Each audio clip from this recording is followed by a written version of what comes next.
काय मदन भाऊ, अरे कधी आलो मुंबईहून? हे आताच येतोयच की. असं घरी गेलता ना? हो, घरी गेलो होतो, घराला कुलूप दिसला. आई अण्णा शेताकडे आलीत म्हणून समजलं, आलो त्यांना भेटायला. बरोबर आहे बाबा, शेतात पिकं आली ना त्याची निगा राखायलाच पाहिजे ना. तुमच्या नोकरीवाल्यांचं बरं आहे, आमचं पोट पाणी तर या शेतीवरच आहे ना. काका एक विचारू का? हा विचार. आपला तालुका दुष्काळग्रस्त, हा आपल्या नशिबी पाऊस ना हौस. हा. पाऊस पडला तर इतका पडतोय की त्याचे काय हाव नाही. मग ही एवढी हिरवीगार शेती कसं काय हो? दूरदृष्टी मदन भाऊ, दूरदृष्टी. म्हणजे अब देवाला तर आपली काळजी नाही. कधी वाला दुष्काळ, कधी सुका दुष्काळ. हा दुष्काळ तर आपल्या पाचीला पुजेल बाबा.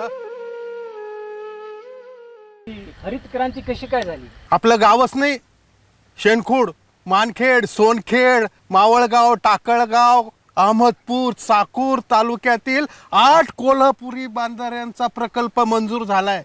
त्याच्यासाठी 108.21 कोटी रुपये मंजूर झाले. त्याच्यामुळे 445 हेक्टर जमीन ही सिंचनाखाली आली पा. हे कधी आणि कोणी केले? आपले मी आमदार बाबासाहेब पाटील यांच्यामुळे हे सगळं घडलं.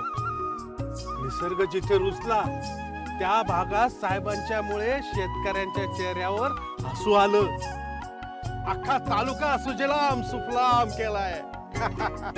हे एकदम बेस्ट झालं.